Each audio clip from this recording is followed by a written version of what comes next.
On va quitter le nord de l'Europe et on va désormais parler du droit du climat.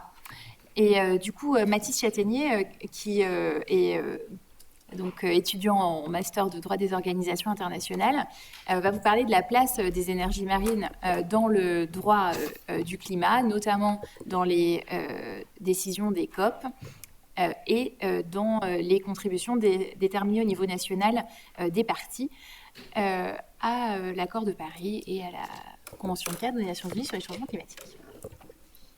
Donc bonjour à tous.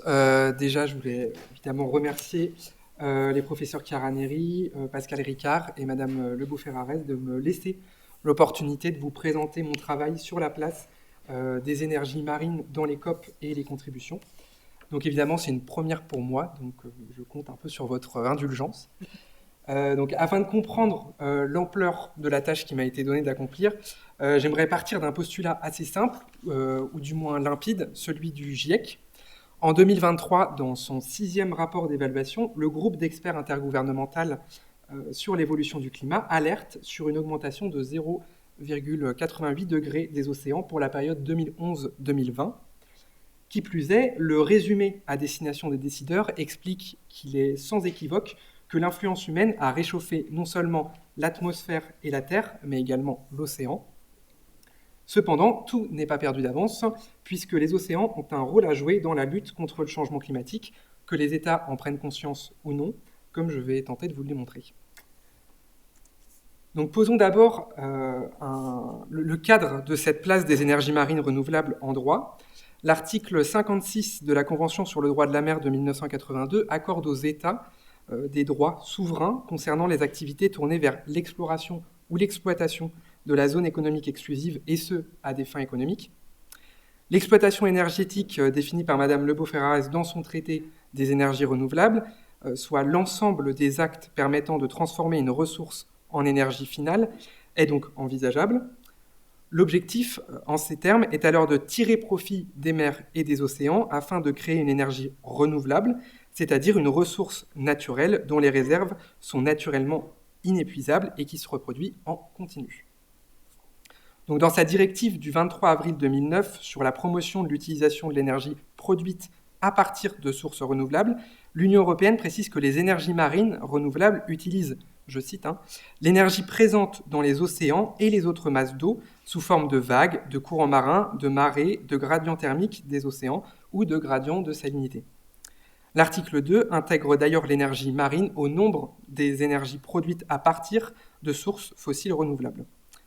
Néanmoins, la directive semble laisser aux États le choix de définir eux-mêmes ce qu'est une source d'énergie marine renouvelable, ce qui vous donne déjà un indice sur le flou que le sujet entretient. Il me reste encore, avant de rentrer dans le vif du sujet, à vous présenter les différentes énergies marines renouvelables existantes afin de comprendre au mieux leur potentiel de développement. Donc bien évidemment, au vu de mes lacunes en SVT, vous me pardonnerez ma concision. L'énergie marine englobe l'ensemble des technologies qui permettent de produire de l'électricité à partir des ressources du milieu marin. Évidemment, ces technologies sont multiples et peuvent être déployées plus ou moins aisément. Donc commençons par la plus connue, l'éolienne, qui est également la plus développée avec de nombreux projets offshore. Vient ensuite l'hydrolien, qui exploite les différences de courant, l'énergie marémotrice, qui utilise le phénomène naturel des marées à l'aide d'un barrage fixe, l'énergie houlomotrice, produite par les vagues, enfin l'énergie osmotique ou thermique, qui exploite pour la première la différence de densité issue de la salinité, et pour la seconde la différence de température entre les eaux de surface et les eaux profondes. Afin d'ajouter un peu de contexte à cette étude, il est important de comprendre quelle est la place des énergies marines renouvelables à travers les projets d'EXA existants. La France a d'ailleurs été pionnière en la matière avec la construction d'une turbine hydraulique dès 1825 ou sa première usine marémotrice dans les années 60. L'éolien en mer reste l'énergie la plus mature, qui devrait d'ailleurs représenter 20% de la production nationale d'ici 2050. Plusieurs parcs flottants sont en passe d'être développés en Atlantique et dans la mer Méditerranée entre 2035 et 2050. Et à noter que dans une décision ministérielle du 17 octobre 2024, la France a d'ailleurs publié une cartographie des zones prioritaires pour l'éolien en mer à l'horizon 2035 et 2050, même si, on a déjà pu le dire, mais le Royaume-Uni, le Danemark ou encore l'Allemagne restent les meilleurs élèves en la matière. Donc le cadre des COP et des contributions est particulièrement intéressant puisqu'il permet d'obtenir une vision internationale de la place des énergies marines renouvelables dans la lutte contre le changement climatique. Cette étude des instruments internationaux de lutte contre le changement climatique nous permet de comprendre en quoi ce cadre spécifique semble insuffisant au regard de l'implication des acteurs internationaux dans le développement des énergies marines renouvelables. Donc, sans grande surprise, ma contribution va suivre la logique implacable d'un plan binaire. Mon étude portera principalement sur l'état du droit international du climat, sans oublier évidemment que d'autres solutions existent et permettent de compléter, voire d'articuler les recherches sur la place des énergies marines renouvelables. Je passerai rapidement sur les énergies fossiles, parce que la nécessité de les limiter est d'ores et déjà acquise par les États. Bref, même s'il est difficile de passer un temps équivalent à étudier et les COP et les contributions, puisque les contributions sont souvent plus élaborées, c'est ce que quand même je vais tenter de faire en développant dans un premier temps la place des énergies marines renouvelables dans les COP, puis dans les contributions, afin d'essayer de tirer un bilan un peu global. Donc, concernant d'abord la place des énergies marines dans les COP, même si la première conférence des parties remonte à 1995 en Allemagne, j'ai manqué de courage un petit peu en occultant complètement de ma contribution les débats survenus avant la COP 21. Comme j'ai pu l'indiquer précédemment, le développement des énergies marines renouvelables est encore récent et ces manifestations, si tant est qu'il y en ait, datent principalement de l'accord de Paris. C'est pourquoi j'ai choisi de me baser sur cet accord qui a donné un cadre dans le domaine de la lutte contre les changements climatiques en enjoignant les États à adopter des mesures concrètes afin de réduire les émissions de gaz à effet de serre. L'objectif des COP étant de fournir un cadre de travail pour les États afin d'orienter leur politique, la COP 26 de Glasgow a posé une première pierre à l'édifice en ce qui concerne les énergies fossiles. Les États s'étaient entendus sur une, je cite, diminution progressive et la fin des financements à l'étranger de projets d'exploitation d'énergie fossile. Une décision qui, même si elle reste assez faible, permet toutefois d'accorder une place prépondérante au développement des énergies renouvelables. Dès l'année suivante, lors de la COP 27, plusieurs points sont établis afin de promouvoir un nouveau système énergétique, notamment une transition vers les énergies renouvelables et une diversification énergétique, qui plus est dans un contexte général de crise de l'énergie. Enfin, le point numéro 15 de la COP27 promeut le mix énergétique et lance un appel global à l'effort en rappelant néanmoins la nécessité de prendre en compte chacune des circonstances nationales.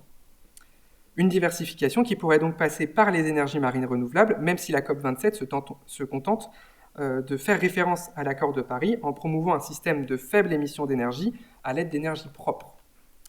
La COP28 a quant à elle été plus fructueuse dans le domaine du développement des énergies renouvelables, notamment le point numéro 28 qui reconnaît le besoin de réduction rapide des émissions de gaz à effet de serre afin de rentrer dans l'objectif de limitation du réchauffement planétaire défini par l'article 2 de l'accord de Paris. Donc plusieurs mesures sont alors prises, tripler la capacité totale des énergies renouvelables d'ici à 2030, accélérer le processus de décarbonation, intensifier les efforts en faveur d'un système d'énergie zéro émission. Évidemment, l'ensemble reste beaucoup trop flou et ne constitue qu'une dynamique vers laquelle tendre, sans véritablement proposer de solutions, incluant entre autres les énergies marines, afin de lutter contre le réchauffement climatique. Donc évidemment, ces mesures ne seraient pas envisageables sans un volet réservé aux investissements et qui représente justement une grosse partie des discussions menées dans le cadre des COP.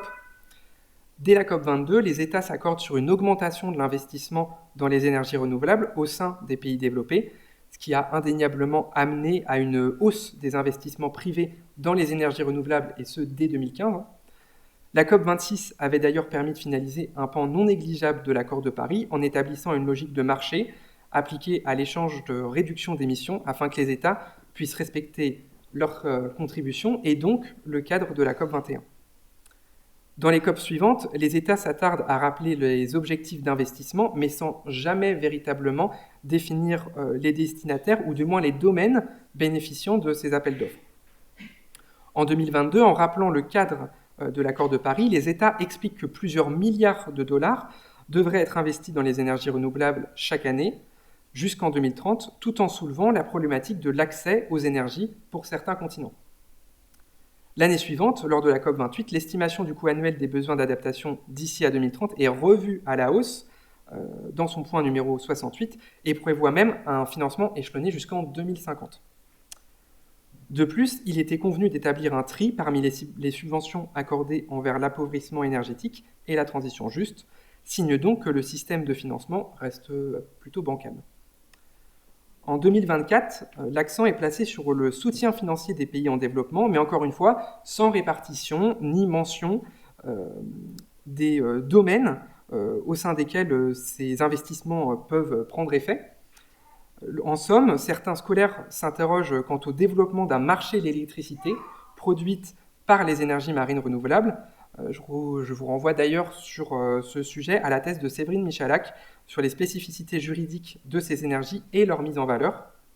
Un tel cadre permettrait en effet d'engager les parties à développer les énergies marines si elles estiment qu'elles pourraient être valorisées financièrement, mais le jeu en vaut-il la chandelle ? En développant une logique de marché, le risque de s'éloigner de l'objectif initial des énergies marines renouvelables est indéniable et pourrait s'avérer trop prématuré, alors que les parties ont déjà du mal à évoquer la place des océans dans la lutte contre le changement climatique au sein des conférences des parties. Pour terminer, en réalité, dès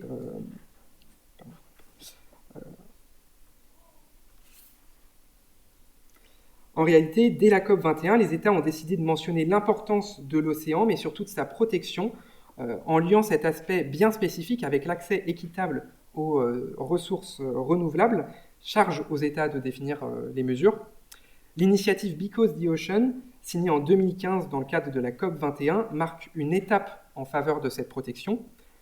La France a déjà eu l'occasion dans ce cadre d'affirmer que la protection de l'océan était indispensable à la lutte contre le changement climatique. L'initiative a également amené à une accélération des efforts afin de supprimer les émissions de gaz à effet de serre liées au transport maritime lors de la COP26. En fait, dans les faits, la seule mention de l'importance des énergies marines renouvelables remonte à 2022 dans la COP27, une conférence des Nations Unies sur l'océan ainsi qu'un dialogue sur l'océan et le changement climatique ont été organisés afin de mieux intégrer et renforcer les actions basées sur l'océan.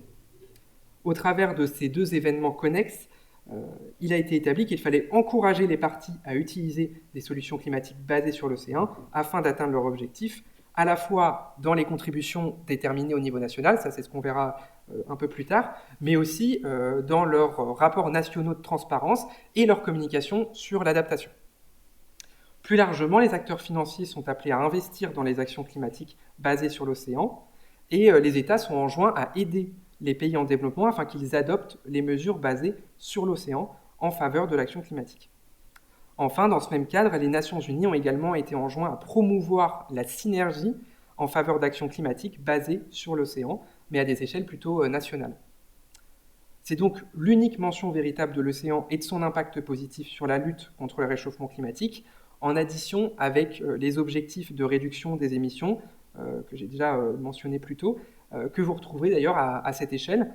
Les COP restent évidemment des structures où chaque petit pas compte, mais dans le cadre du développement des énergies marines renouvelables, le bilan est assez léger, avec très peu, voire aucune mention de l'océan, si ce n'est pour la protection de sa biodiversité, tout aussi importante évidemment.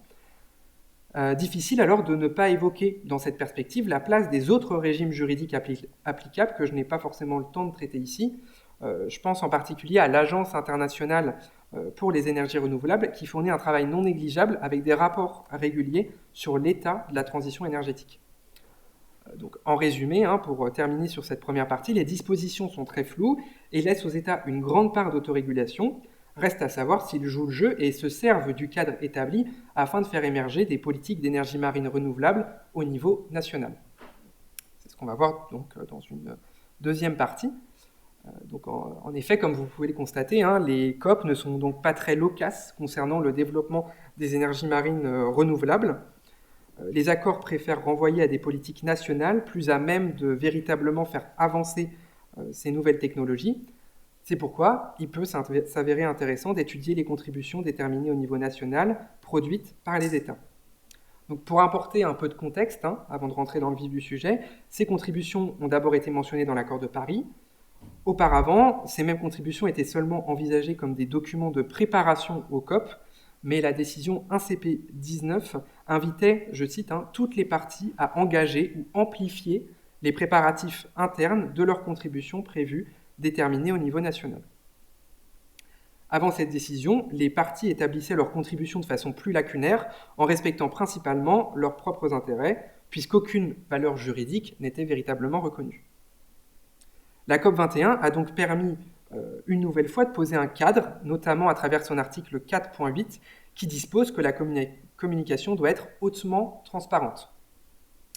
L'article 13 du même accord parle quant à lui d'un cadre de transparence renforcé, facteur de la confiance mutuelle, sur laquelle se basent les principales avancées en matière de lutte contre le changement climatique.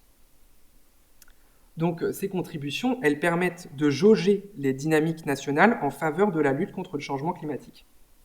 Même si chaque État établit individuellement sa contribution, on peut observer quand même plusieurs dynamiques. Donc pour commencer, j'ai choisi de me focaliser sur l'une des contributions les plus complètes, celle de l'Union européenne, aussi parce qu'elle porte la voix de 27 États membres. L'UE s'intéresse à plusieurs aspects. D'abord, elle reconnaît la nécessité de prendre des mesures concrètes dans son point numéro 18. Pour aller dans ce sens, elle affirme la nécessité de tripler sa capacité globale d'énergie renouvelable et de doubler le taux annuel d'efficacité énergétique d'ici à 2030. Pour cela, si on prend quelques chiffres, elle s'attarde à mentionner l'importance du mix énergétique en spécifiant que 20% de son propre mix provient d'énergie renouvelable, avec, dans le détail, 30% d'hydraulique et 39% d'éolien. Donc j'aimerais simplement ajouter 2 points pour démontrer à quel point cette contribution reste assez complète, mais sans jamais véritablement mentionner les énergies marines. Le programme LIFE a débloqué 243 millions d'euros afin de faciliter la transition vers un système électrique neutre et durable. Et enfin, au point numéro 73, l'Union européenne évoque la protection de la biodiversité en mer à travers un programme de restauration qui reste de toute façon sur l'ensemble des contributions le fond de toile des États qui évoquent l'environnement marin dans leurs contributions. Si on passe sur un autre État, le Canada, qui est également une des parties qui a le plus évoqué les énergies renouvelables et plus particulièrement les énergies marines. Sur son territoire, ce sont des énergies solaires et éoliennes qui connaissent la croissance la plus rapide. Un plan d'action de 2022 suggérait d'ailleurs le développement de l'énergie marémotrice afin de s'éloigner des combustibles fossiles. La même année, le Canada se vante de bénéficier de 85% de sa production d'électricité provenant de sources n'émettant pas de gaz à effet de serre. Qui plus est, dans l'élaboration de sa stratégie d'élimination du dioxyde de carbone dans l'atmosphère, le gouvernement pointe du doigt l'élimination du carbone dans les océans. Ici, encore, un nouvel aspect de la valorisation des océans peut être engagé. Et pour terminer sur cette présentation assez succincte des contributions de pays plutôt développés, j'aimerais m'arrêter un instant sur la contribution de l'Australie et ses prévisions pour 2035.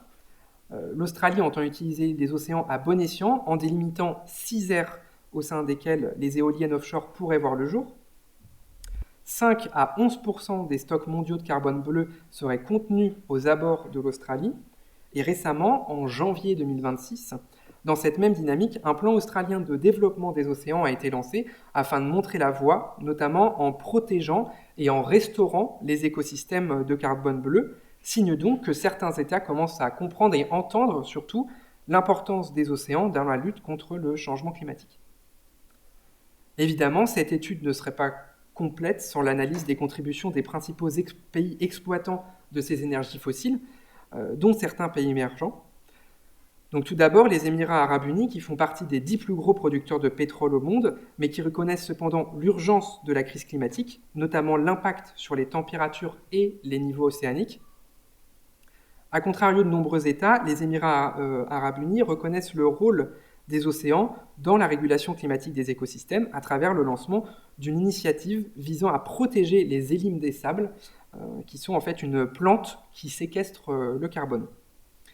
Dans la même région, l'Arabie saoudite, qui ne mentionne d'ailleurs pas du tout les énergies fossiles dans sa seconde contribution de 2025, insiste quant à elle sur la protection marine entre autres à travers l'augmentation du volume de captation des puits de carbone bleu, encore une fois. Le pays prévoit d'ailleurs d'utiliser ses propres mangroves afin d'augmenter les capacités de stockage. Cependant, en insistant sur la nécessité de diversifier le mix énergétique à l'aide de nouvelles technologies, l'Arabie saoudite omet totalement de son spectre les énergies marines et préfère se concentrer sur les énergies solaires et nucléaires. Donc pour terminer, sur un tout autre continent, au Brésil, dans sa vision pour 2035, les objectifs nationaux d'adaptation tendent à renforcer le rôle vital des océans et des zones côtières. Pour la première fois, le Brésil entend investir dans les sources éoliennes et hydroélectriques, donc ce qui est forcément à souligner. Et dernière analyse pour la route, le Nigeria, qui, même s'il reste très lacunaire quant à notre sujet, affirme quant à lui la nécessité de changer son économie, jusqu'alors basée sur les énergies fossiles, signe donc qu'un changement de paradigme est peut-être en train de se profiler dans une majorité des États. Malgré tout cela, un problème demeure, celui de la véritable valeur juridique des contributions. Envisagé à l'article 3 de l'accord de Paris comme une riposte mondiale au changement climatique, l'article 4.2 détaille que chaque partie établit, communique et actualise ses contributions successives qu'elle prévoit de réaliser. L'objectif reste de comprendre les positions et les ambitions des parties, dont les plus gros émetteurs de gaz à effet de serre, à travers un travail préparatoire de contextualisation des conférences des parties. Cependant, selon Hugues Elliot, dans son article sur les contributions déterminées au niveau national, un instrument au statut juridique en devenir, les contributions constituent plutôt un acte unilatéral étatique, c'est-à-dire un acte juridique imputable à un seul État, via l'expression de sa volonté étatique et au nom de sa souveraineté. Ces contributions sont donc soumises aux obligations communes de l'accord de Paris, mais toujours en fonction des intérêts et des projets individuels des parties. L'article 4.9 de l'accord de Paris table sur une publication de ces contributions tous les 5 ans, dont une grande partie a d'ailleurs été publiée à la rentrée 2025.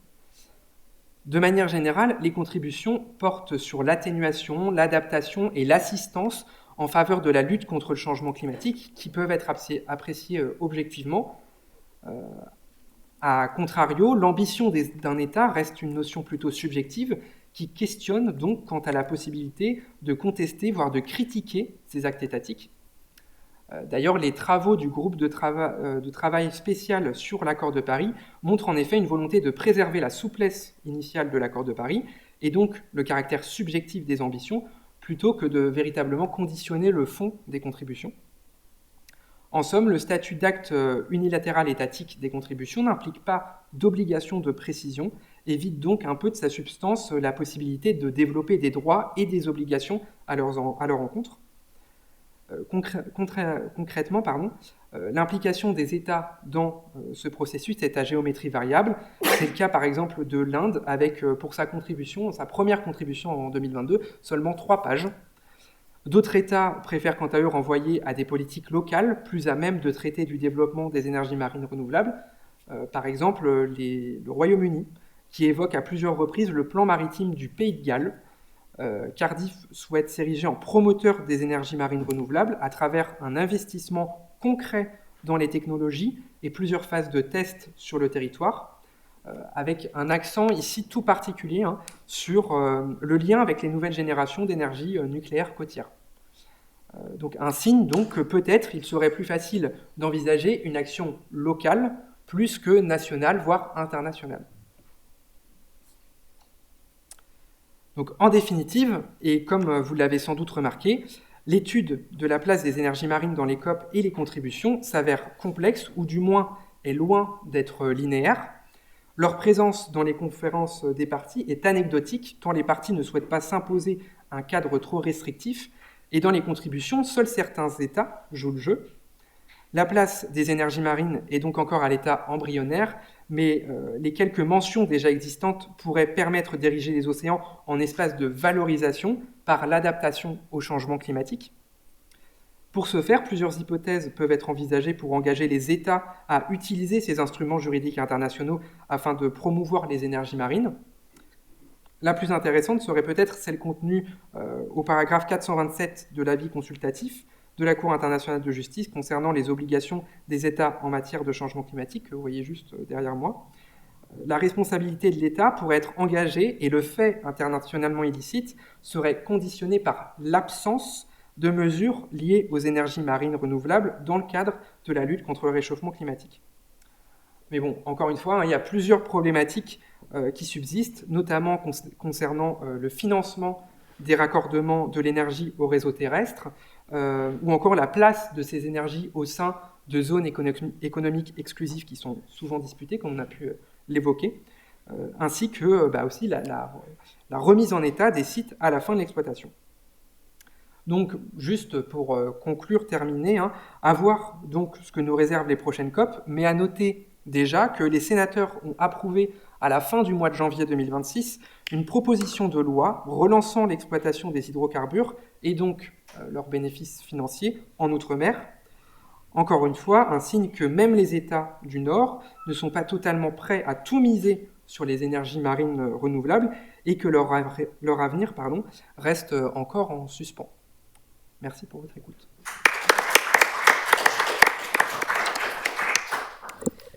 Super, merci beaucoup. Merci à tous les deux pour ces présentations qui, je trouve, en fait, sont très complémentaires.